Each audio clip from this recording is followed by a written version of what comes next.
Aleluia! Glórias a Deus! Oh, que coisa tremenda! Que coisa gloriosa, Senhor!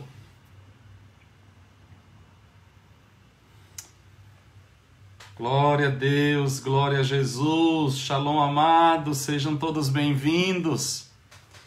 Sejam bem-vindos, tome o seu lugar, sinta-se em casa. Sinta-se em casa. Faz de conta que você está na sua casa nesta hora. Que momento glorioso, né? Que momento tremendo de adoração.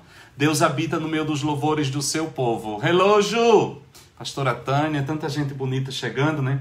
Deus habita no meio dos louvores do seu povo. Eu estou aqui compartilhando e cada um de vocês, cada um é desafiado, convidado, intimado, pressionado, obrigado.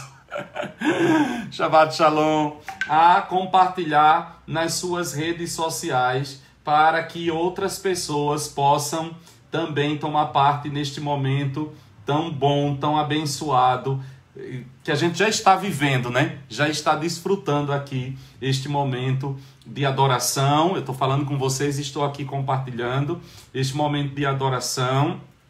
E a minha oração a Deus é que neste momento, quando nós entraremos na palavra do Senhor, que o Espírito Santo de Deus continue ministrando aos nossos corações em linha com tudo aquilo que Ele já começou a fazer, né? Ele já começou a fazer durante este período de adoração. Eu fico maravilhado em ver todas estas coisas. Deixa eu entrar aqui também no Instagram. É tanta coisa. Vamos lá também pelo Instagram da igreja.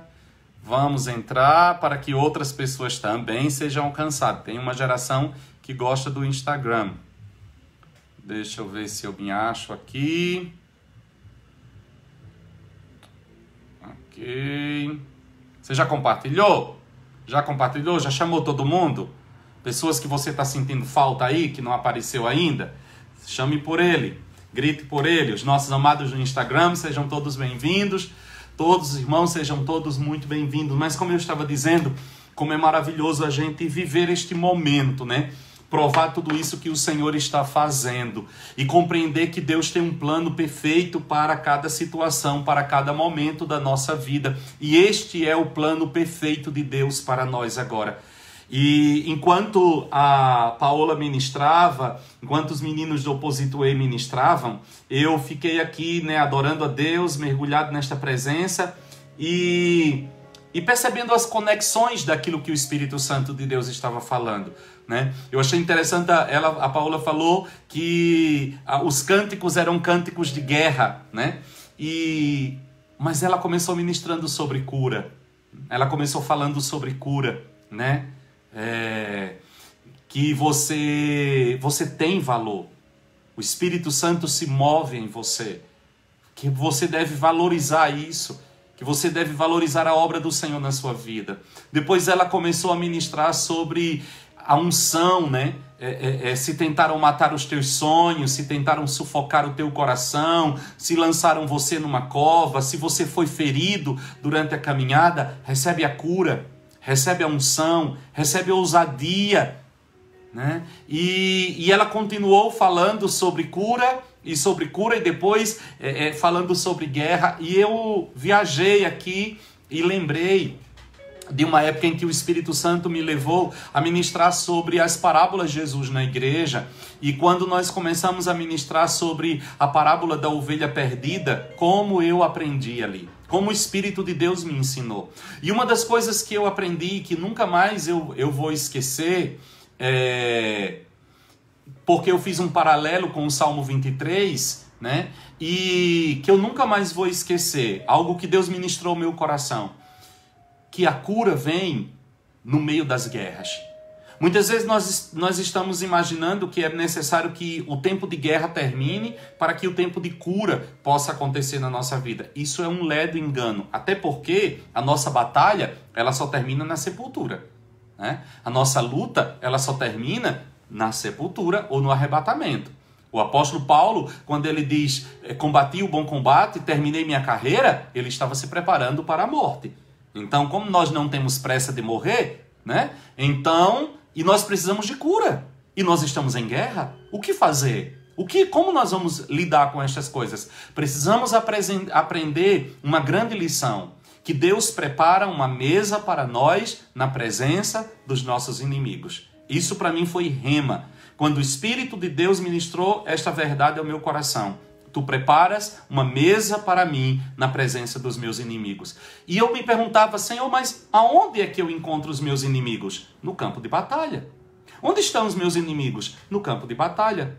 E o que o Espírito de Deus me ensinou ali é que Ele sempre prepara um banquete para mim no campo de batalha. Não é porque eu estou numa guerra que significa que eu não provarei do banquete do Senhor. Não! Ele desce ao campo de batalha, ele entra na batalha juntamente conosco. E nesta batalha, ele nos faz provar delícias, ele nos faz renovar. A Bíblia diz, diga ao fraco, eu sou forte. Ele unge a nossa cabeça com óleo, ele faz o nosso cálice transbordar. Nós estamos em guerra. Mas não é pelo fato de nós estarmos em guerra que nós iremos viver esta guerra em privações, em feridas, em abstinências. Não, não. Porque as nossas armas, elas não são carnais. Então não é porque nós estamos em guerra que nós vamos andar com aquela cara sofrida, né? Com aquela cara de quem morreu, esqueceram de enterrar. Ai, é a batalha, irmão. Ai, é muito difícil, irmão. É a luta, irmão. Ei, a alegria do Senhor é a nossa força. O nosso cálice transborda. Estamos em guerra e celebramos em meio à guerra. Nós somos o único exército que vence batalha adorando.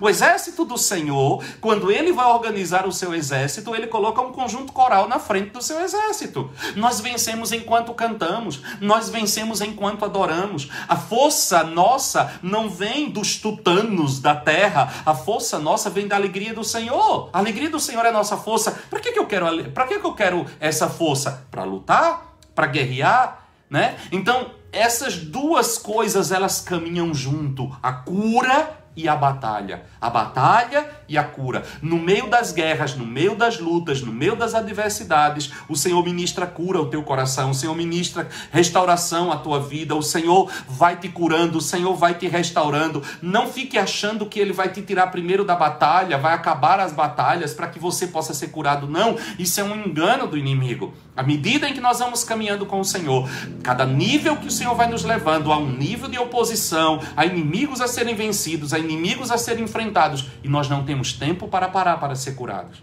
Nós iremos ser curados enquanto nós guerreamos e enquanto nós vencemos. Amém? Então, eu só queria dar esta palavra, fazer um gancho em tudo aquilo que foi ministrado tão divinamente através dos nossos queridos do Opposite Way no nosso período de adoração. Mas eu queria te convidar agora a abrir a palavra do Senhor. Hoje nós temos um longo estudo, hoje nós temos bastante leitura para ser feita. Abra sua Bíblia no livro do Apocalipse, onde nós estamos meditando, conversando durante este tempo. Enquanto você toma a sua Bíblia, enquanto você abre a sua Bíblia, com certeza você já compartilhou esta live. Se você não fez, faça-o agora, né? Nós vamos orar. Orar e pedir ao Senhor que Ele nos dê a sua unção, que Ele nos dê a sua graça, que Ele nos dê a sua vida. Pai, aqui estamos mais uma vez aos Teus pés, neste ambiente de adoração, onde o Teu Espírito, de maneira tão soberana, tem ministrado tanta luz, tanta graça, tanta unção, tanta cura, tanto livramento, tanto renovo nas nossas vidas. Obrigado pela Tua presença. Obrigado, Senhor, pela presença do Teu Espírito. Obrigado, Senhor, por tudo que Tu tens feito em nós e através de nós durante todo este tempo e de maneira muito específica no dia de hoje. Obrigado, Senhor, pela vida destes jovens tão preciosos do Opposite Way. Obrigado porque eles têm sido instrumentos para nos levar à sala do trono e nos escoltar a Tua presença. E ali nós temos recebido cura, nós temos recebido graça, nós temos recebido refrigério da Tua parte. E agora nós nos assentamos aos Teus pés. Doce Espírito de Deus, Tu que és o Mestre por excelência, ilumina os olhos do nosso coração, remove o véu do nosso entendimento, rasga este véu de uma vez por todas, para que nós, ao nos debruçarmos sobre o livro sagrado, este livro não seja um livro selado para nós, mas seja um livro aberto. E aquilo que tu queres ministrar ao nosso coração, para nos fortalecer, para restaurar e edificar a nossa identidade em Cristo Jesus, seja plenamente absolvido por cada um de nós. Eu oro pela vida de cada um que nesta hora se expõe a esta palavra. Eu oro, Senhor, para que todas as prisões sejam abertas. Eu oro, Senhor, para que toda cegueira caia por terra. Eu oro, Senhor, para que as escamas caiam dos olhos. Eu oro, Senhor, para que o teu Espírito penetre agora no espírito do meu irmão e traga a ele uma compreensão no espírito dele, que a mente dele não consegue compreender, mas que pela revelação do teu Espírito, a tua palavra deixe de ser apenas grafo e se torne rema na vida deste amado. Senhor, que venha cura enquanto a tua palavra é ministrada. Senhor, que venha luz enquanto a tua palavra é ministrada. Que todas as prisões, todas as cadeias, todos os conceitos e preconceitos sejam agora derrubados e destruídos no poderoso nome de Jesus. E a tua igreja, espalhada nos 4 cantos desta terra, seja fortalecida pelo poder do teu Espírito e pelo poder da tua palavra. Eu oro, Senhor, para que toda força das trevas bata em retirada agora, em nome de Jesus. Tudo aquilo que se opõe à tua palavra, seja agora expulso do nosso meio, expulso da nossa casa, expulso da nossa mente, expulso da nossa vida, em nome do Senhor Jesus, e nós possamos, como terra arada, preparada, receber a semente da tua palavra, e ela possa se reproduzir em nós, e nós daremos a honra e a glória somente a ti, em nome de Jesus. Amém, amém e amém. Amém, amados. Como eu disse aos irmãos, quando Deus colocou no meu coração de ministrar a respeito do livro de Apocalipse, eu não tinha e não tenho ainda a menor ideia de para onde o Senhor vai nos conduzir.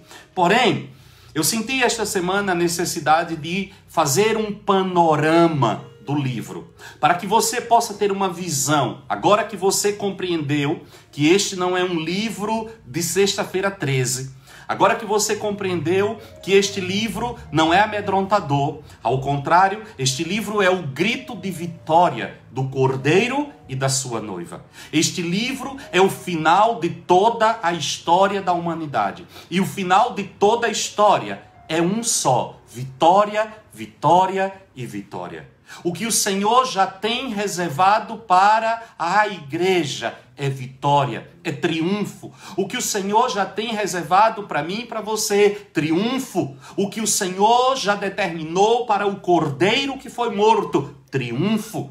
De maneira que nós, ao nos debruçarmos diante deste livro, para nós que cremos no Senhor, deve nascer em nosso coração um grito de glória a Deus e de aleluia. E é interessante estas coisas.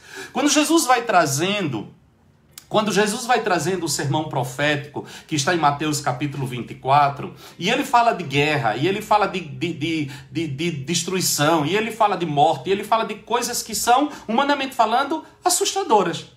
Mas quando ele termina o seu sermão, ele se volta e diz assim: mas quando vocês que são lavados pelo meu sangue, vocês que são a minha igreja, quando vocês virem estas coisas acontecerem, regozijai-vos. Como assim? O Senhor traz um sermão que fala de destruição e de catástrofe, e diz que quando eu olhar para estas coisas eu devo me regozijar, eu devo me alegrar, eu devo celebrar. E ele diz: porque a vossa redenção se aproxima. Nós não estamos aqui, nós não somos masoquistas, nós não estamos aqui orando e torcendo por sofrimentos, mas filhos só vêm à luz através de dores de parto. E as dores de parto que vão trazer à luz o regresso de Jesus Cristo, o triunfo final e absoluto do Senhor, é necessário que aconteça. Mas nós fazemos parte daquele que está nascendo. Nós fazemos parte daquele que está entrando na plena vitória, na plena conquista do que o Senhor está nos dando. É por isso que, mais do que nunca, a igreja do Senhor precisa ter segurança de quem ela é. E por que nós estamos ministrando essas coisas? Para tentar prever o futuro, para tentar prever catástrofes ou coisas? De maneira nenhuma. Mas para que cada crente em Jesus Cristo seja fortalecido no seu homem interior, debaixo da consciência: quem eu sou? onde eu estou, para onde eu estou indo. E que estas verdades acerca da palavra do Senhor não sejam uma possibilidade. O triunfo da igreja não é uma possibilidade. O triunfo de Jesus Cristo não é uma possibilidade. Todas estas coisas são verdades determinadas por um Deus que nunca falha. Então nós não estamos aqui fazendo uma tentativa. Nós não olhamos para estas coisas e dizemos, quem sabe venceremos, quem sabe triunfaremos, quem sabe... Não, não. São fatos determinados. João viu. João saiu de uma esfera humana, onde o tempo cronológico governa, e ele entrou numa esfera onde o tempo não existe. Você precisa compreender aquilo que João experimenta ali em Apocalipse. Tudo isso que João está experimentando aqui não é uma visão, para nós é uma visão acerca do futuro, mas para João ele está vendo.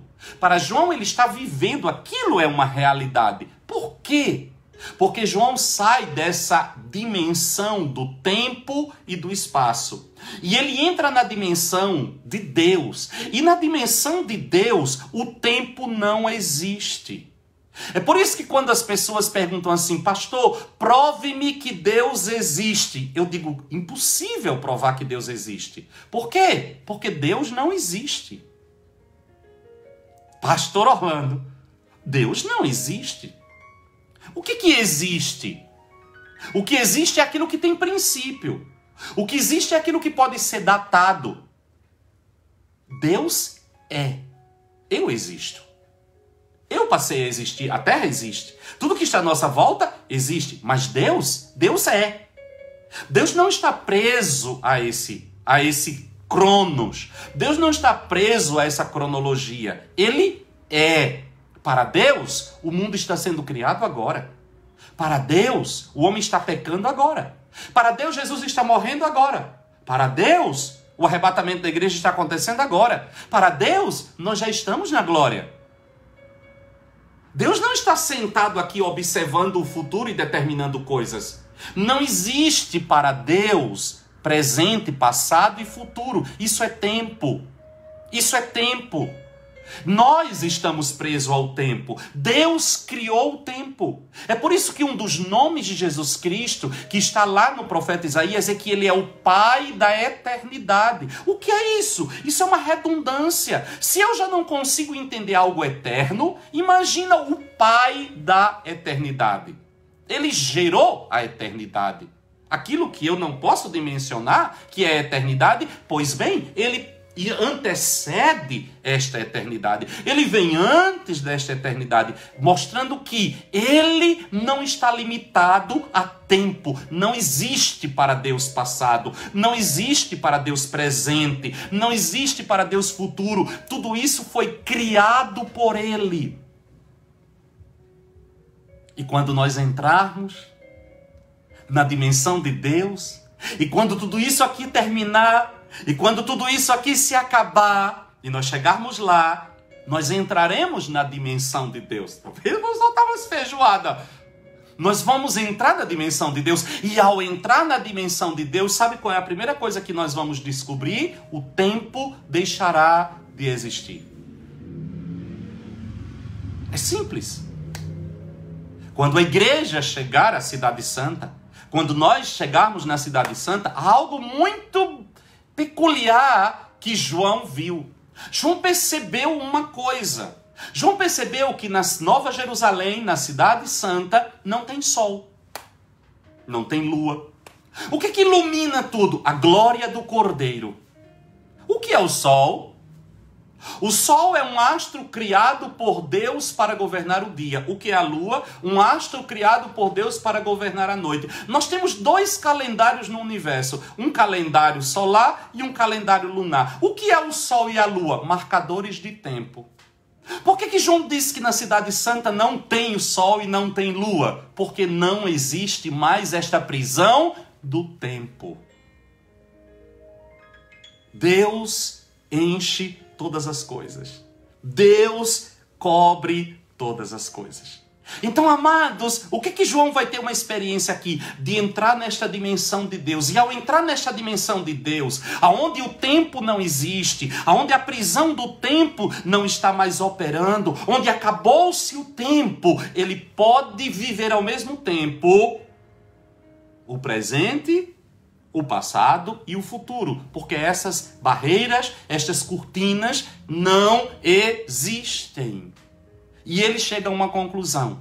Ao ver isso, ele descobre uma coisa: o Cordeiro é vitorioso. A igreja do Cordeiro é vitoriosa.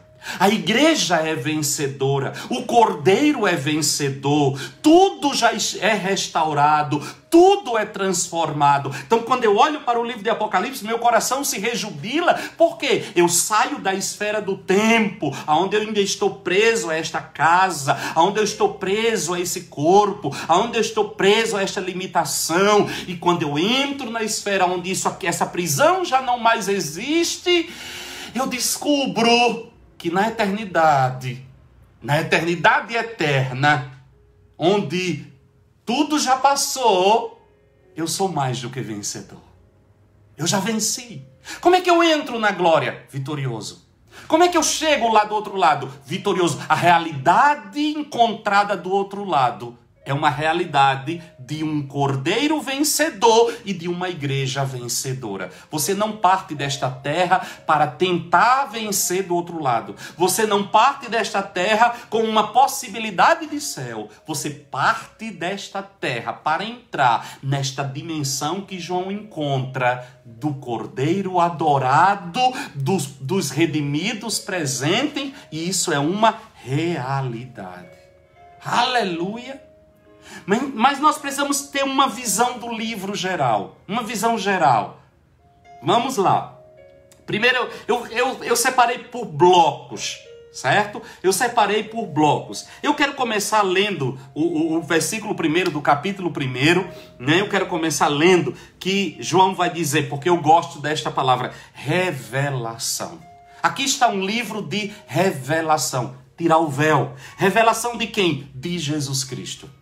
Revelação de Jesus Cristo, que Deus lhe deu para mostrar aos seus servos. Quem é servo de Deus aí, dê um glória a Deus nesta igreja, diga um amém, faça alguma coisa.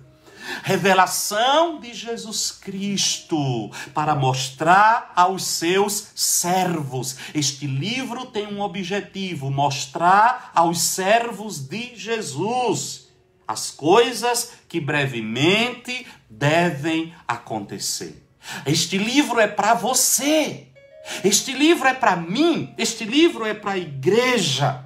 Revelação de Jesus Cristo. E o primeiro bloco eu separei do capítulo 1 até o capítulo 3. Capítulo 1, capítulo 2 e capítulo 3. O centro são os 7 candeeiros.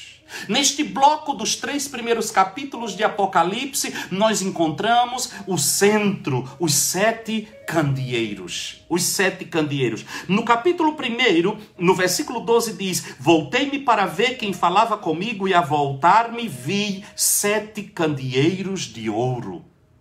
E no meio dos 7 candeeiros, alguém semelhante a um filho do homem, vestido com vestes talares e cingido à altura do peito com um cinto de ouro. E ele começa a descrever onde ele passeava no meio dos 7 candeeiros de ouro. E os 3 primeiros capítulos de Apocalipse giram em torno desses 7 candeeiros de ouro. E o que são esses 7 candeeiros de ouro? Aonde Jesus na glória passeia, onde Jesus na glória anda para lá e para cá, as 7 igrejas locais da Ásia Menor. Ele, na sua glória, passeia no meio da sua igreja. O Cristo que tem o controle da sua igreja. Ele tem o controle da noiva. Ele tem o controle da igreja. Irmãos amados, preciosos, queridos, cheirosos, eu quero dizer uma coisa para vocês. A igreja de Jesus Cristo não está descontrolada. Em nenhum momento da história da humanidade a igreja esteve fora do controle do Senhor. Mesmo nos períodos de trevas, mesmo nos períodos em que a maioria esmagadora daqueles que se diziam discípulos de Jesus haviam se desviado da verdade, sempre houve um remanescente, sempre houve um tição tirado do meio do fogo, sempre houve uma voz profética no meio da igreja, porque ele tem o controle da sua igreja. Ele disse: eu passeio no meio dos 7 candeeiros de ouro. A igreja tem dono, a igreja pertence ao Senhor Jesus de Nazaré. E como é que ele se apresenta no meio desta igreja? O Cristo que morreu, o Cristo que ressuscitou e o Cristo que voltará. Ele se revela à igreja como aquele que morreu, aquele que ressuscitou e aquele que voltará. No capítulo 1 ainda, do versículo 5 até o versículo 7, diz assim: da parte de Jesus Cristo, que é a fiel testemunha. Olha como é que ele se revela: o primogênito dos mortos e o príncipe dos reis da terra. Por que o primogênito dos mortos? O primeiro que ressuscitou para nunca mais voltar a morrer. Lázaro ressuscitou. Muita gente ressuscitou, mas morreu depois. Jesus é o primeiro que cumpriu todo o processo. Ele ressuscita, mas não para tornar a morrer. Ele ressuscita para nunca mais voltar a morrer. Ao ressuscitar, ele ressuscita com um corpo glorioso. Ele é o primogênito, o primeiro que passou por este processo. Pastor, mas se ele é o primeiro, significa o quê? Significa que tem segundo, terceiro, quarto, quinto ou sexto. Eu não sei qual é o meu número e o seu, mas nós fazemos parte deste exército que passará também por este processo, ressuscitará e receberá um corpo glorioso e nunca mais voltará a morrer, porque tragada foi a morte pela vitória do Cordeiro. O primogênito dos mortos, o príncipe dos reis da terra, aquele que nos ama. Olha como a Paola ministrou hoje sobre este amor. E que em seu sangue nos lavou dos nossos pecados e nos fez reino e sacerdote. Reino e sacerdotes para o Deus e Pai, e a ele seja a glória, o poder para todo sempre. Amém. Vede, ele vem com as nuvens. Aquele que morreu, aquele que ressuscitou para nunca mais voltar a morrer, aquele que recebeu um corpo glorioso, no versículo 7 diz: ele vem com as nuvens e todo olho o verá, até mesmo os que os traspassaram, Israel. E todas as tribos da terra se lamentarão sobre ele. Sim, amém. Aquele que morreu, aquele que ressuscitou, ele vem com as nuvens, ele voltará. Eu me lembro da voz dos anjos dizendo aos homens, aos discípulos ali no Monte das Oliveiras: varões galileus, por que estáis olhando para o céu? Este Jesus que para o céu subiu, do céu descerá outra vez. Aleluia! Este é o centro dos 3 primeiros capítulos. Aí ele vai se revelando à igreja. Qual é a revelação para estas 7 igrejas? E ele vai dizer: olha, o que vês escreve. E ele vai trazer o mistério. Nós vamos voltar a este texto porque eu quero ministrar sobre cada uma das igrejas. Hoje é apenas um panorama de tudo. Manda ele escrever a quem? A igreja que está em Éfeso, a Esmirna, a Pérgamo, a Tiatira, a Sardes, a Filadélfia e a Laodiceia. As 7 igrejas que estão na Ásia Menor, igrejas locais. Ele disse: eu estou passeando no meio delas. Ele exorta, ele corrige, ele chama atenção, ele elogia, mas ele não abre mão desta igreja. E ele diz que ele tem os 7 anjos, que são os 7 pastores desta igreja, na sua mão, seguros. Aleluia! E ele está lá. Que coisa tremenda, que coisa tremenda. Quem? Aquele que morreu, que ressuscitou e que está voltando. Este é o centro da mensagem da igreja. Este é o coração da igreja.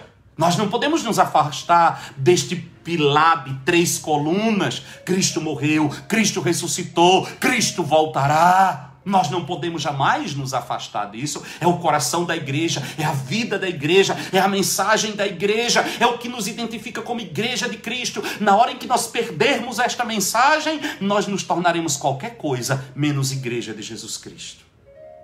Na igreja de Jesus, onde ele está, a mensagem central é essa: ele morreu, ele ressuscitou, ele voltará. Ele morreu, ele ressuscitou, ele voltará. Todas as outras coisas que nós ministrarmos estão inseridas e fazem parte desta vitória do Cordeiro.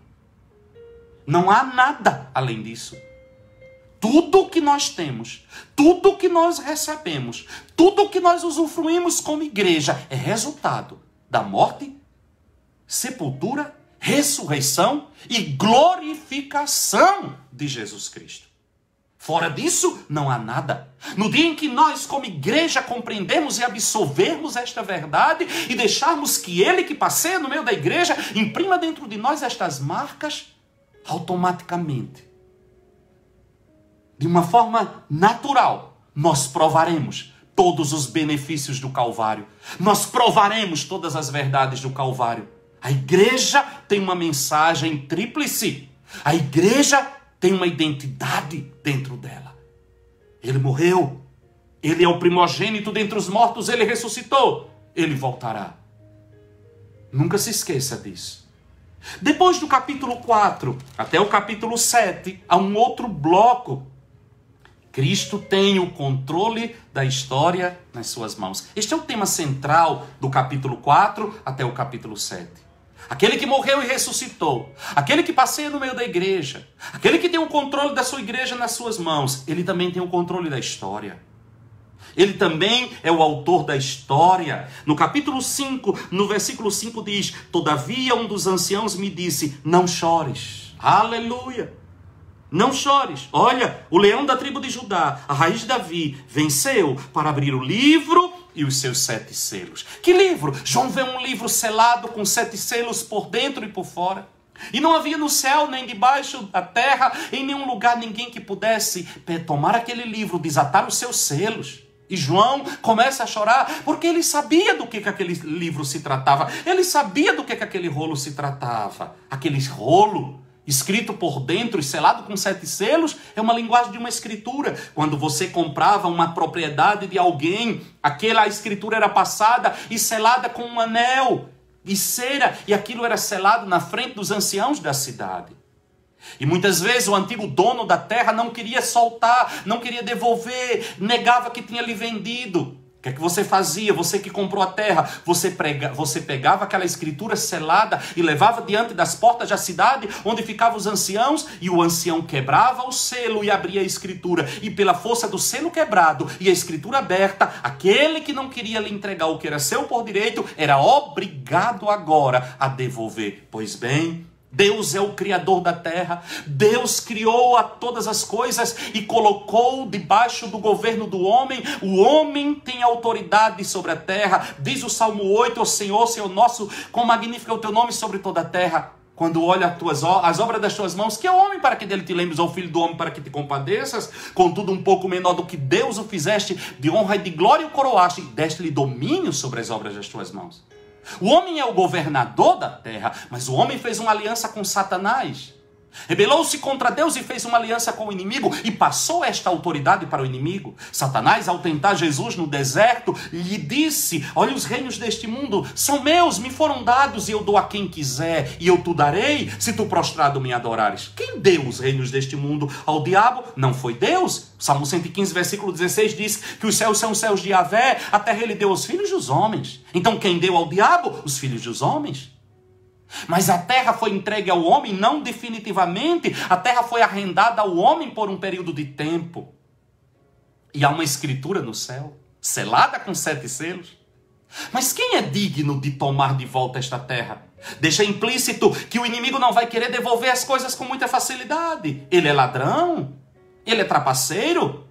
Quem é que vai poder tomar de volta a terra? Quem é que vai ter? Aquele que com o seu sangue adquiriu o direito sobre a terra e tornou-se senhor da terra e adquiriu todo o poder no céu e na terra e tomou de volta das mãos do inimigo aquilo que o homem havia lhe dado. Por isso que João, ao ver a escritura da terra selada com 7 selos, e chegar a uma conclusão: quem é digno de quebrar esses selos? Quem é digno de obrigar o diabo a devolver a terra ao homem? Chega um ancião e disse, um dos anciãos disse: não chores, João, não chores. Por quê?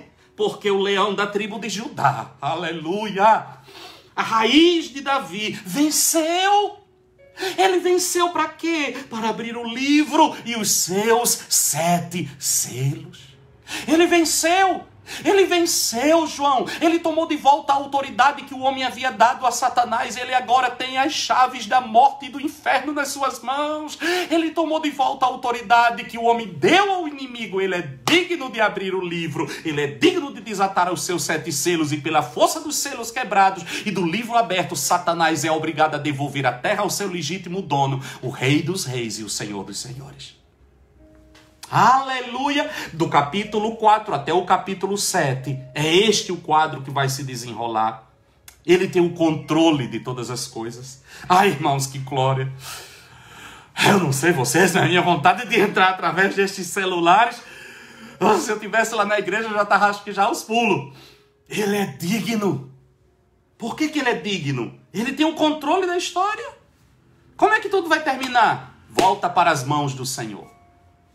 Ele tem autoridade para tomar de volta o que o homem entregou ao inimigo. O homem entregou toda a autoridade que Deus lhe deu para o adversário, mas Jesus venceu. Jesus assumiu a condição de homem. Se um homem passou a autoridade para a cabeça do inimigo, ele se tornou homem, como o homem venceu o inimigo e tomou de volta a autoridade que Adão deu para ele. Deus entregou ao primeiro Adão a autoridade sobre todas as coisas. Este primeiro Adão falhou e passou a autoridade para o inimigo. Jesus se tornou o segundo e último Adão e veio enfrentar o inimigo, cara a cara. Para quê? Para tomar de volta a autoridade que Adão entregou. E Paulo diz isso em Romanos capítulo 5. Se pela queda de do primeiro Adão, veio a morte e a destruição, por um ato de justiça do segundo e último Adão, veio a justificação sobre todos os homens. Adão falhou num jardim, Jesus venceu no deserto. E agora ele toma de volta a autoridade que foi entregue. E está tudo registrado no céu quando cumprisse todas as coisas. Satanás não tem jeito. Ele não tem escolha. Pela força dos selos quebrados e do livro aberto, ele vai ter que devolver todas as coisas ao nosso Deus verdadeiro, o Senhor. Ele é o Senhor da história. Essa história já tem o último capítulo escrito. Aleluia! Essa história já tem o último capítulo escrito.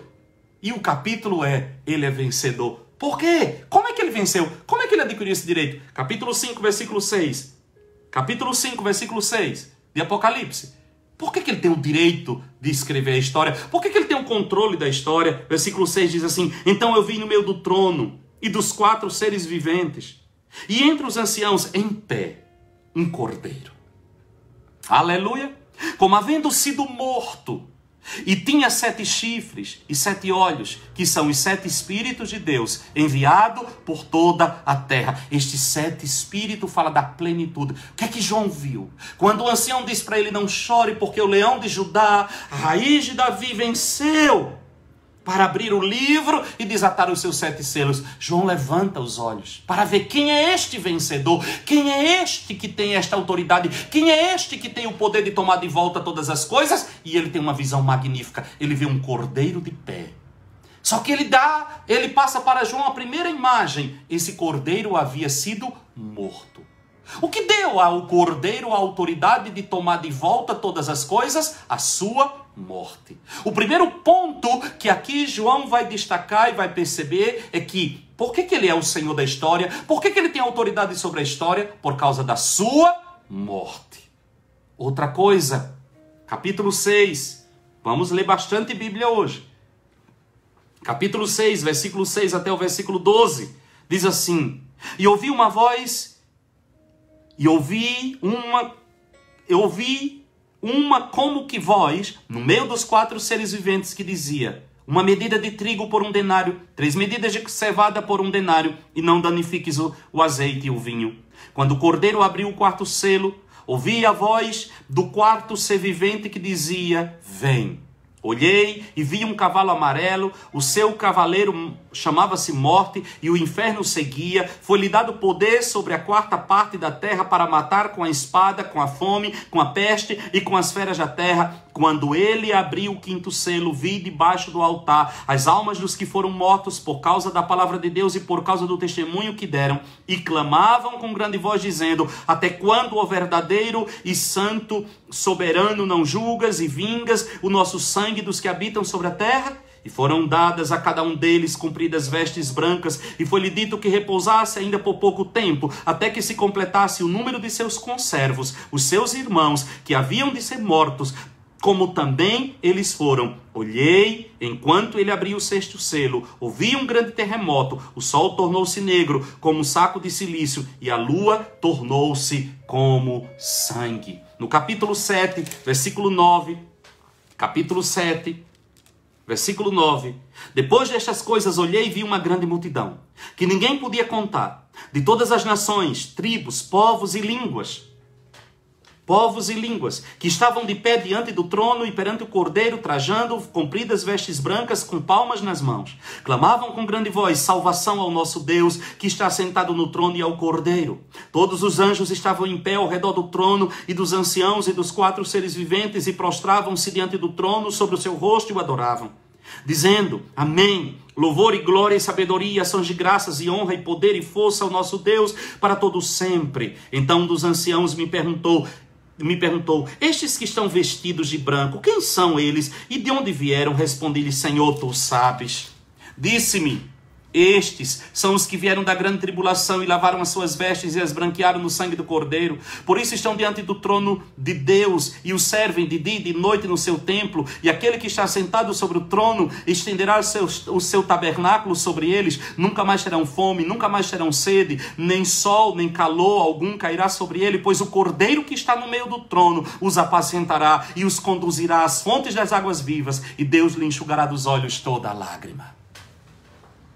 Há uma coisa interessante neste complexo aqui, neste ajuntamento, neste bloco do capítulo 4 ao capítulo 7, que são os selos. Como eu já disse a vocês, esses selos são selos que garantem a autenticidade de uma escritura de propriedade. Esta escritura está no céu. O que é o selo? Uma força liberada para obrigar aquele que está controlando a terra de devolvê-la ao seu Senhor. Somente Jesus é digno de abrir este livro e de quebrar estes selos. A cada selo quebrado, há um confronto, há uma guerra, há uma batalha travada. Para quê? Não é para trazer destruição, mas para tomar de volta áreas, para tomar de volta territórios, para levar o triunfo do Cordeiro. Sim, mas ao desenrolar de todas estas coisas, também é produzido algo, o desespero dos ímpios. No capítulo 6, versículo 16 e versículo 17 diz assim: e diziam aos montes e aos rochedos: caí sobre nós, escondei-nos do rosto daquele que está sentado no trono e da ira do Cordeiro. Dura coisa experimentar a ira do Cordeiro. Este livro traz para nós uma revelação da vitória do Senhor, do triunfo do Senhor e do triunfo da igreja, mas também do desespero daqueles que não aceitaram o Senhor, daqueles que rejeitaram a mensagem da salvação. Versículo 17 diz assim: pois é vindo o grande dia da ira deles, e quem poderá subsistir? Quem suportará? Quem suportará a ira do Cordeiro? Nós provaremos a vitória do Cordeiro.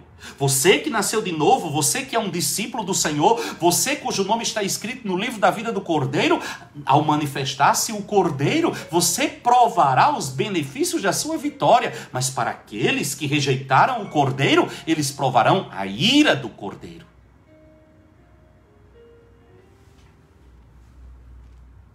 Ele vem para trazer a alegria dos salvos. Estes 7 selos fala disso. No capítulo 7, né? No versículo 16 e 17, como nós lemos, nunca mais terão fome. Você é salvo? Olha o que é que te espera. Olha a promessa do Senhor. Olha aqui o que é que está determinado sobre a sua vida. Repito, isso aqui não é uma profecia a ser gerada. Por isso que eu falei nesta introdução de que João não recebe uma mensagem para gerar. João é levado a uma outra dimensão e vê fatos reais.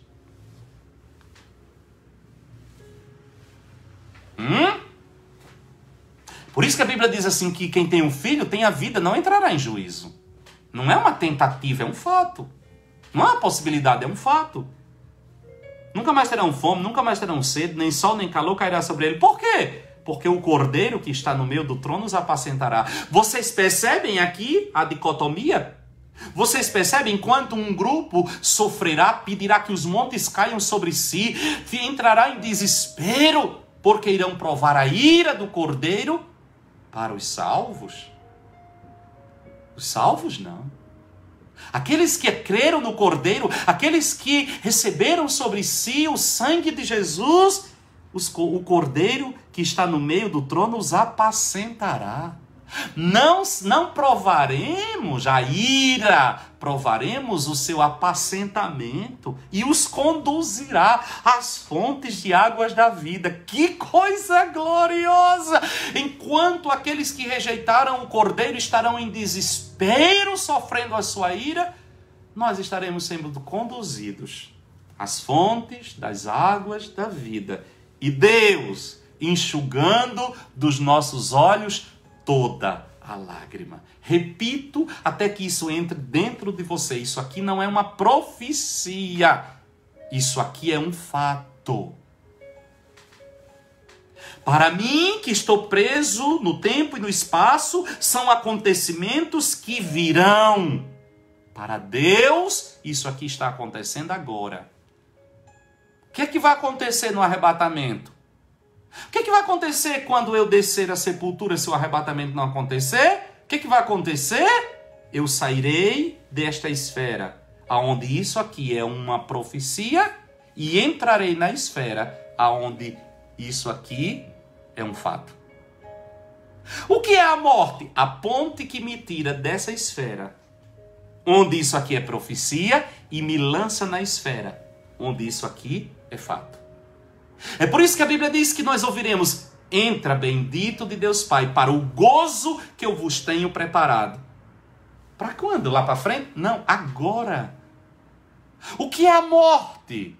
O que é o arrebatamento? É essa passagem. Guarda isso dentro de você. Se você absorver isso hoje, eu já me dou por feliz. O que é a morte? O que é o arrebatamento? É você sair daqui.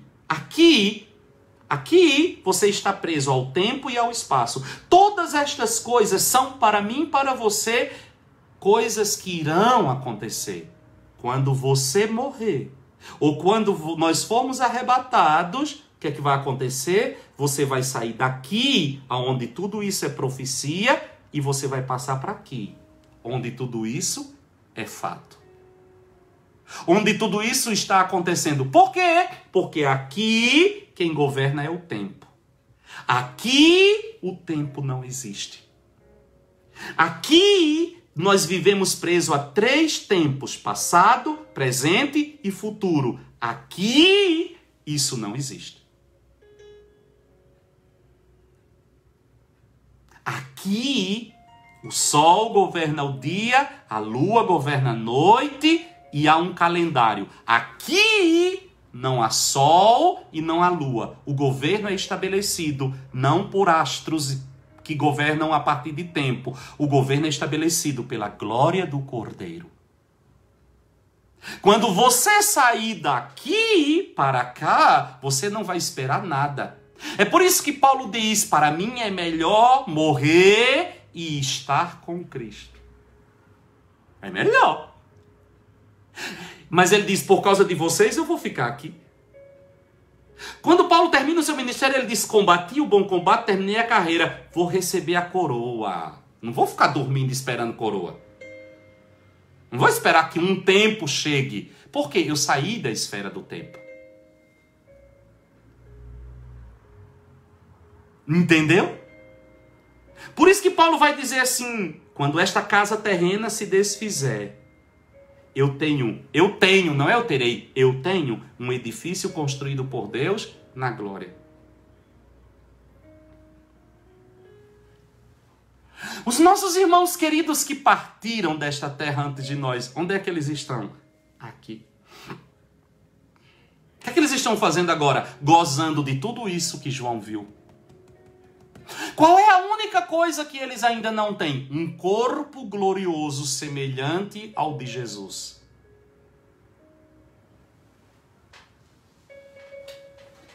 Aleluia.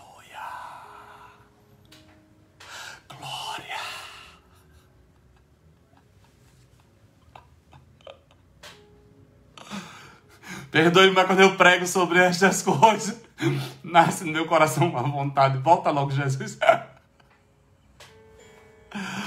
Glória! A nossa alegria. Do capítulo 8 até o capítulo 11, nós temos mais um bloco. Nós temos mais um bloco. Do capítulo 8 até o capítulo... Eu vou deixar vocês tão apaixonados pelo céu. Eu vou deixar vocês tão apaixonados pela glória. Ai, a igreja de Jesus está perdendo muita coisa. Do capítulo 8 até o capítulo 11, nós temos as trombetas. O que são as trombetas? São avisos de Deus antes que coisas terríveis aconteçam. Nós temos aqui, no capítulo 8, versículo 6, capítulo 8, versículo 6 diz assim: Então os 7 anjos que tinham as 7 trombetas prepararam-se para tocar. O que são essas trombetas? São avisos de Deus.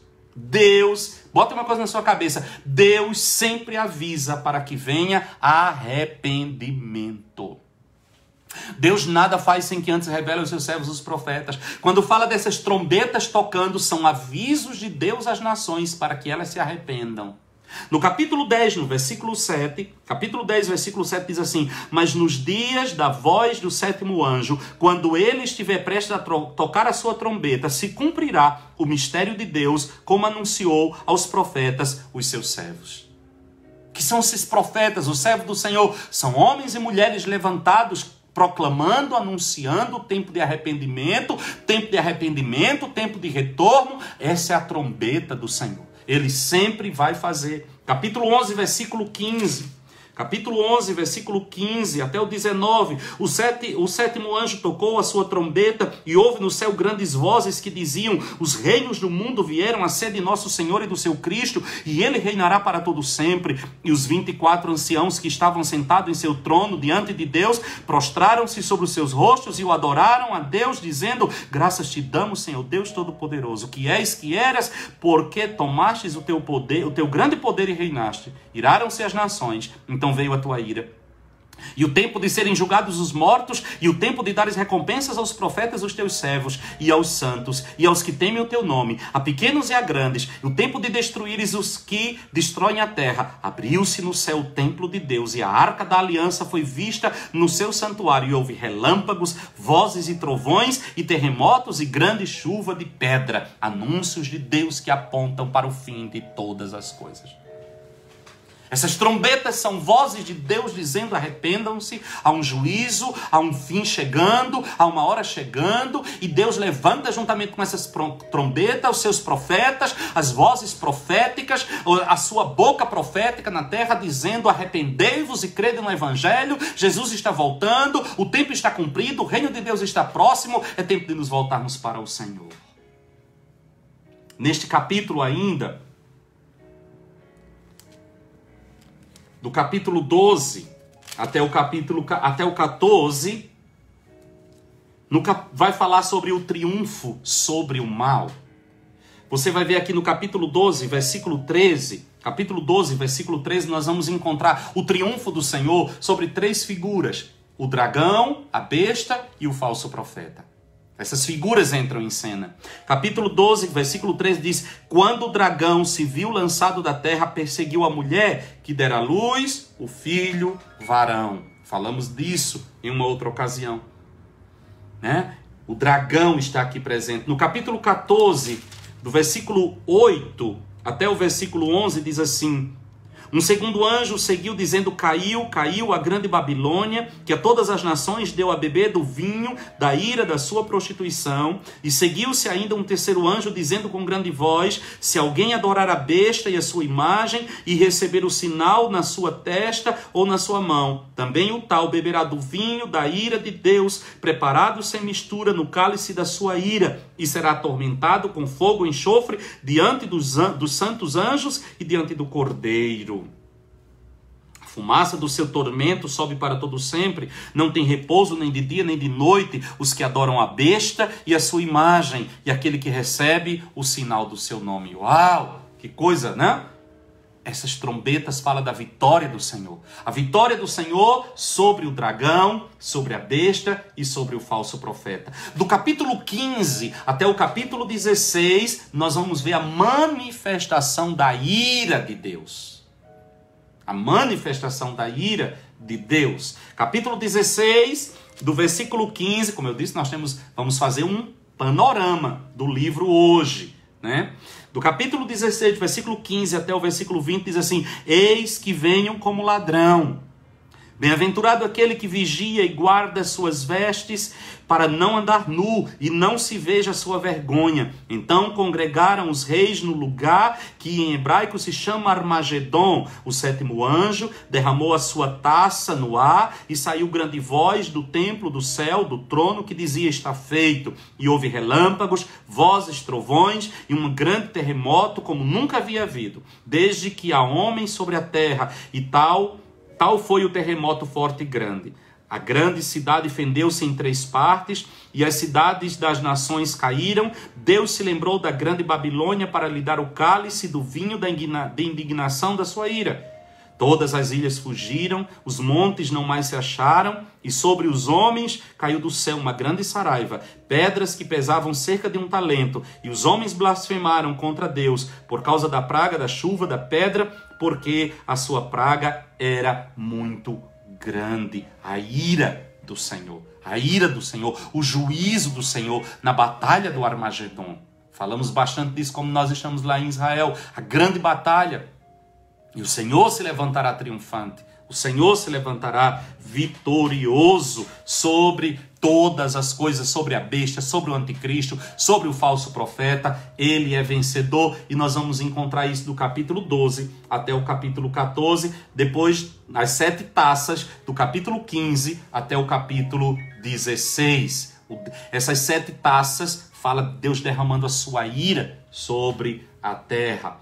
Do capítulo 17 até o capítulo 19, nós vamos encontrar aqui primeiro a besta e o falso profeta. No capítulo 19, no versículo 20, capítulo 19, versículo 20, diz: e a besta foi presa, e com ela o falso profeta, que diante dela fizeram os sinais com que enganou os que receberam o sinal da besta e os que adoraram a sua imagem. Estes foram lançados vivos no lago de fogo que arde com enxofre. O juízo do Senhor sobre a besta e sobre o falso profeta.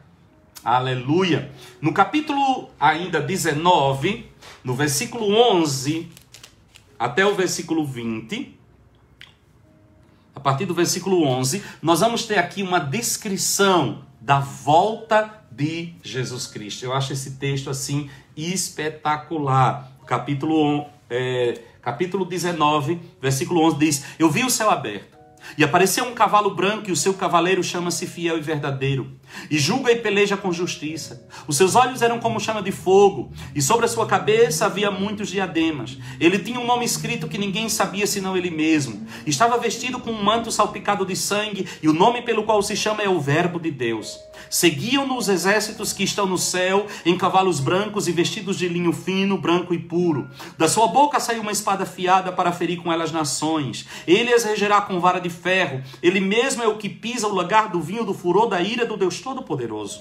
No manto, sobre a sua coxa, tem escrito o nome Rei dos Reis e Senhor dos Senhores. Então vi um anjo em pé no sol, o qual clamou com grande voz, e todas as aves que voavam pelo meio do céu: vinde e ajuntai-vos para a ceia do grande Deus, para comerdes carnes de reis, carnes de poderosos, carnes de cavalos, seus cavaleiros, carne de todos os homens, livres e escravos, pequenos e grandes. E eu vi a besta, e aí o juízo sobre a besta. Quando isso se dará? Depois da grande tribulação. O Senhor descerá do céu para socorrer a Israel. Quem é este montado em cavalo branco? É o Senhor Jesus Cristo. Quem são estes santos que vêm montados em cavalo branco juntamente com ele, do lado dele descendo do céu? Eu e você. Vá logo aprendendo a andar de cavalo, porque você vai descer do céu montado num cavalo juntamente com ele. Quem são estes cujas carnes estão apodrecendo e o Senhor manda chamar os abutres para comer todas estas carnes? Aqueles que fizeram o cerco contra Israel no vale do Armagedon e foram até o vale de Josafá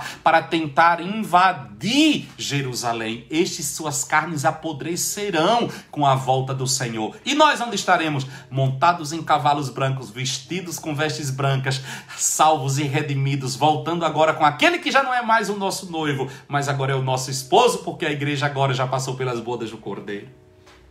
Aleluia! Essa é a volta de Jesus Cristo. Primeiro nós somos arrebatados, depois nós desceremos juntamente com ele para estabelecer o seu reino milenar na terra. Do capítulo 20 até o capítulo 22, chega o fim de todas as coisas. O juízo final. O juízo final.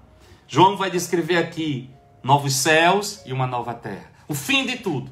Como se dará? Primeiro, novos céus e uma nova terra. Capítulo 21, versículo 1 até o versículo 8. Então eu vi um novo céu e uma nova terra, pois já o primeiro céu e a primeira terra passaram, e o mar já não existe. Vi também a cidade santa, Nova Jerusalém, que de Deus descia do céu, ataviada como uma noiva para o seu noivo. E ouvi uma grande voz vinda do trono que dizia: agora o tabernáculo de Deus está com os homens. Deus habitará com eles, e eles serão o seu povo. E o próprio Deus estará com eles, e será o seu Deus. Deus enxugará dos seus olhos toda lágrima. Não haverá mais morte, nem pranto, nem clamor, nem dor, pois já as primeiras coisas são passadas. E o que estava sentado no trono disse: faço novas todas as coisas. Aleluia. E disse-me: escreve, pois estas palavras são verdadeiras e fiéis. Disse-me mais ainda: está cumprido. Eu sou o alfa e o ômega, o princípio e o fim. A quem tiver sede de graça lhe darei da fonte da água da vida. Quem vencer dará todas as coisas, e eu serei o seu Deus e ele será o meu filho. Mas quanto aos medrosos, e aos incrédulos, e aos abomináveis, e aos homicidas, e aos adúlteros, e aos feiticeiros, e aos idólatras, e aos mentirosos, a sua parte será no fogo que arde com fogo e enxofre, que é a segunda morte. Final, novo céu, tudo restaurado, a nova terra. Faço novas todas as coisas. Faço nova. É por isso que eu digo, o final de tudo é Gênesis. No princípio criou Deus os céus e a terra. No final, Deus faz novo céu e nova terra. E isso significa o quê? Satanás perdeu de cabo a rabo. Satanás perdeu de A a Z. Satanás perdeu todo o seu trabalho. Por quê? Porque ele fez de tudo para destruir o homem. O homem agora é semelhante ao seu Senhor. Ele fez de tudo para destruir a criação. O Senhor faz novas todas as coisas. Este livro é o livro do triunfo. Aleluia! Do versículo 9 até o versículo 27, nós vamos ter aqui a descrição da Nova Jerusalém. A Nova Jerusalém. Que coisa espetacular. A Nova Jerusalém. Vou ler só alguns pontos, né? Você pode ler depois, o texto é muito longo. E levou-me em espírito, versículo 10, a um grande e alto monte e mostrou-me a grande cidade, a santa Jerusalém, que descia do céu da parte de Deus. Que descia do céu da parte de Deus. Ela brilhava com a glória de Deus. E o seu brilho era semelhante a uma pedra preciosíssima como jaspe cristalino. Tinha grande e alto muro com 12 portas, e nas portas 12 anjos, e os nomes escritos sobre elas, que são os nomes das 12 tribos dos filhos de Israel. Olha que Deus tremendo, Deus de aliança. Do lado do Oriente, ele vai dizer, vai trazer toda a medida da cidade.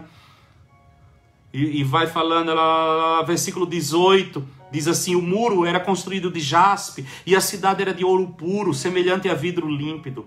Versículo 19, os fundamentos do muro da cidade estavam adornados de toda espécie de pedras preciosas. O primeiro fundamento era de jaspe, o segundo de safira, o terceiro de calcedônia, o quarto de esmeralda, o quinto de sardônica, o sexto de sardio, o sétimo de crisólito, o oitavo de berilo, o nono de topázio, o décimo de crisópraso, o 11º de jacinto, o 12º de ametista. As 12 portas eram 12 pérolas. Cada uma das portas era uma só pérola. A praça da cidade era de ouro puro, como vidro transparente. Olha que coisa espetacular. Olha que coisa gloriosa. Para você dar um glória a Deus aí. Nela não vi templo, pois o seu templo é o Senhor Deus, o Todo-Poderoso e o Cordeiro. A cidade, olha o que eu falei, a cidade não necessita do sol nem da lua. Olha o tempo. Olha o tempo. Para que nela resplandeçam, pois a glória de Deus a ilumina e o Cordeiro é a sua lâmpada. Aleluia! No versículo do capítulo 22, do versículo 1 até o versículo 6, ele vai descrever o rio da vida, a árvore da vida e o reino eterno. Você leu o Apocalipse todinho hoje. Então, capítulo 22, versículo 1. Então me mostrou o rio da água da vida, claro como cristal, que procedia do trono de Deus e do Cordeiro. No meio da sua praça, em ambas as margens do rio, estava a árvore da vida. Lembra dela, que estava lá no Éden? Lembra dela? Foi tirada e levada para lá. Que produz 12 frutos, dando o seu fruto de mês em mês. E as árvores são para a cura das nações. Outra hora eu falo sobre isso. Para que a árvore da vida? Para que ela está lá? O que é que nós vamos fazer com lá? Comer o fruto da árvore da vida. Para quê? Perpetuar o estado no qual nós entraremos na glória. Versículo 3. Ali nunca mais haverá maldição. Por que nunca mais haverá maldição? Porque comeremos do fruto da árvore da vida. Nela estará o trono de Deus e do Cordeiro, e os seus servos o servirão. E verão a sua face. E verão a sua face. E na sua testa estará o seu nome. Ali não haverá mais noite. Olha o tempo. Ali não haverá mais noite. Não necessitarão de luz de lâmpada, nem da luz do sol, pois o Senhor Deus os iluminará e reinarão para todo sempre. Disse-me o anjo: estas palavras são fiéis e verdadeiras. O Senhor, o Deus dos espíritos dos profetas, enviou o seu anjo para mostrar aos seus servos as coisas que em breve hão de acontecer. É fato. É fato. É fato. E agora, para encerrar, capítulo 22, do versículo 7 até o versículo 21, o clímax de todas as coisas. Vamos ler? Eis que cedo venho. Bem-aventurado é aquele que guarda as palavras da profecia deste livro. Eu, João, sou quem ouviu e viu estas coisas, e havendo-as ouvido e visto, prostrei-me aos pés do anjo que me mostrava essas coisas para adorá-lo. Então ele me disse: olha, não faças isso. Eu sou conservo teu e de teus irmãos os profetas, e dos que guardam as palavras deste livro. Adora a Deus. Disse-me ainda: não seles as palavras da profecia deste livro, porque próximo está o tempo. É um livro aberto. Lembra de Daniel, que Deus mandou selar? Aqui ele diz: não sele, porque o tempo está próximo. Quem é injusto, faça injustiça ainda. Quem está sujo, suje-se ainda. Quem é justo, faça justiça ainda. E quem é santo, santifique-se ainda. Eis que cedo venho. A minha recompensa está comigo, para dar a cada um segundo a sua obra. Eu sou o Alfa e o Ômega, o primeiro e o último, o princípio e o fim. Bem-aventurados aqueles que lavam as suas vestes no sangue do Cordeiro, para que tenham direito à árvore da vida e possam entrar na cidade pelas portas. Ficarão de fora os cães, os feiticeiros, os adúlteros, os homicidas, os idólatras e todo aquele que ama e pratica mentira. Eu, Jesus, enviei o meu anjo para vos testificar todas estas coisas às igrejas. Eu sou a raiz e a geração de Davi, a resplandecente estrela da manhã. O Espírito e a noiva dizem: vem. Quem ouve, diga: vem. Quem tem sede, venha. E quem quiser, tome de graça da água da vida. Eu advirto a todo aquele que ouvir as palavras da profecia deste livro. Se alguém lhe acrescentar alguma coisa, Deus lhe acrescentará as pragas que estão escritas neste livro. E se alguém tirar quaisquer palavras do livro desta profecia, Deus lhe tirará a sua parte da árvore da vida e da cidade santa, que estão escritos neste livro. Aquele que dá testemunho destas coisas diz: certamente cedo venho. Amém. Vem, Senhor Jesus. A graça do Senhor Jesus seja com todos. Amém. Amados irmãos, este é o panorama do livro do Apocalipse. Um livro que fala do triunfo, um livro que fala da vitória, um livro que traz para nós um quadro do nosso destino. Aqui está o nosso destino. Aqui está o que nos aguarda. Aqui está o que está acontecendo agora do outro lado do véu, do outro lado da ponte, chamado morte ou arrebatamento. É isso aqui que se encontra. É isso aqui que nos espera. Essa é a nossa herança. Essa é a nossa bendita esperança. Esse é o nosso consolo. Essa é a certeza da nossa peregrinação. É assim que nós caminharemos, olhando para estas coisas. Isso é o que deve arder em nós. Isso é o que deve queimar no nosso coração. Isso é o que nunca pode faltar no meio da igreja do Senhor. Eis a identidade da igreja. Eis a identidade da igreja. Eis a identidade da igreja. Esse é o seu futuro. E se você ainda não teve uma experiência com Jesus Cristo, se você ainda não faz parte daqueles cujo nome está escrito no livro da vida do Cordeiro, meu amigo, meu amado, não perca mais chance, não perca mais tempo. Abra hoje o seu coração a Jesus. Convide-o para ser o Senhor da sua vida. Aí onde você está, no lugar onde você está, abra os seus lábios e declare: Jesus, tu és o meu Senhor. Tu és o meu Salvador. Eu aceito o preço que tu pagastes para me comprar. Eu aceito o preço que tu pagastes na cruz do Calvário pela minha vida. Escreve o meu nome no teu livro, para que eu prove do teu pastoreio, ó Cordeiro, e não da tua ira. Se você fez isso, se você fizer isso agora, hoje mesmo, Ele escreve o teu nome no livro da vida. Hoje mesmo Ele apaga os teus pecados e gera, pelo poder do seu Espírito, um Filho de Deus dentro de você. Você passará de condenado para justificado. Você passará de perdido para achado. Você passará daqueles que não têm esperança e que aguardam o juízo para aqueles que aguardam a bendita revelação do seu Senhor. O Cordeiro revelará a você não a ira, o amor. Ele enxugará dos teus olhos toda lágrima. Ele removerá toda dor. Ele te conduzirá às águas de refrigério. Ele te apacentará.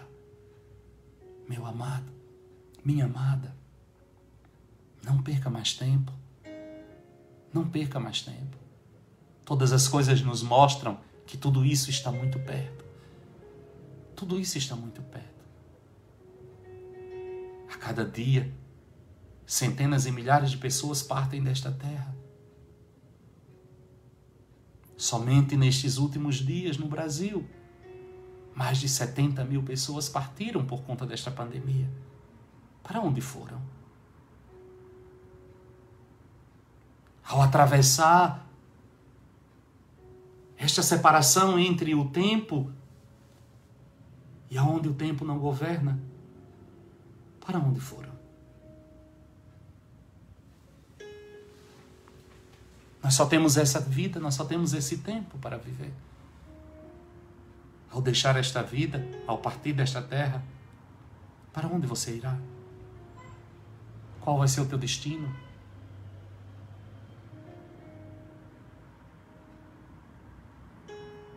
Este é o dia que o Senhor te dá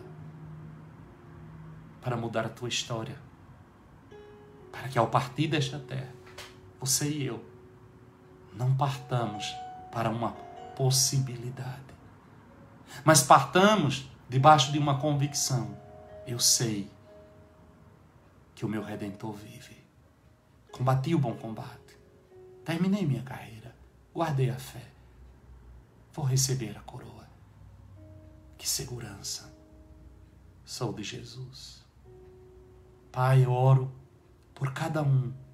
Eu oro pela minha vida. Eu oro pela vida de cada um dos meus irmãos. Eu oro, Pai, para que esta palavra traga gozo, traga vida, traga cura, traga posicionamento, traga esperança, traga certeza. Eu oro, Senhor, para que a tua igreja seja levantada, acordada, para viver uma nova dimensão, para viver uma nova realidade. Eu oro, Senhor, para que saiamos desta miopia espiritual, de um evangelho pequeno, reduzido, apenas para estes dias, apenas para esta vida. E entremos na dimensão daquilo que tu tens para nós.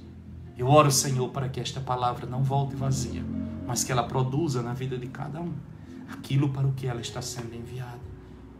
Eu oro também por cada dízimo, por cada oferta, que o teu povo voluntariamente traz à tua casa, como um reconhecimento de que tudo aquilo que tem, que possui, é resultado da tua boa mão, é resultado da tua boa mão na sua vida.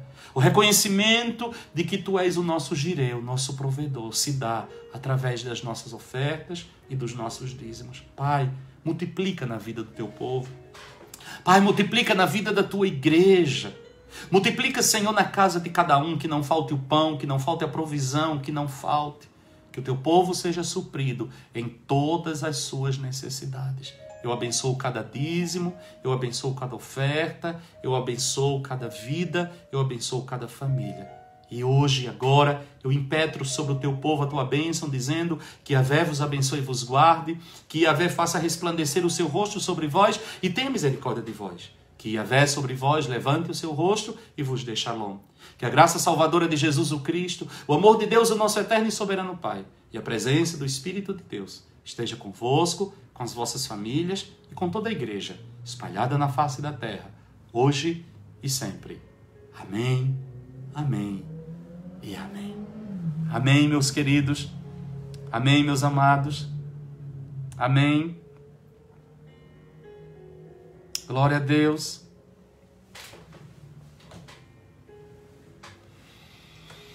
Que coisa tremenda. Amém. Deus falou com você. O Espírito ministrou o seu coração.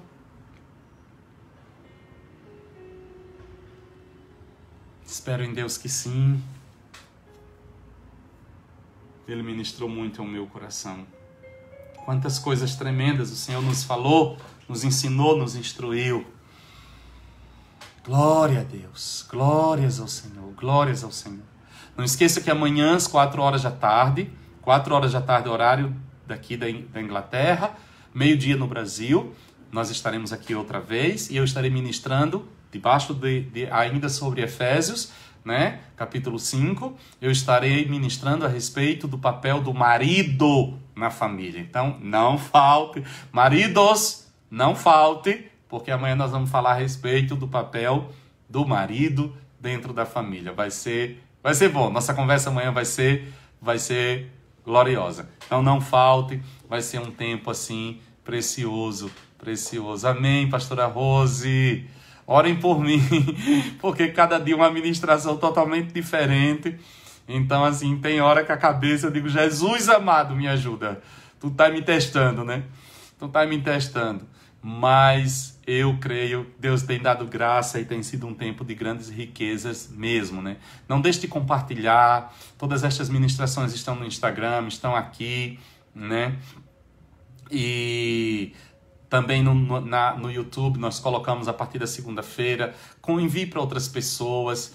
Olha, a ministração de ontem sobre o sábado, meu Deus do céu, que palavra tremenda que Deus nos deu.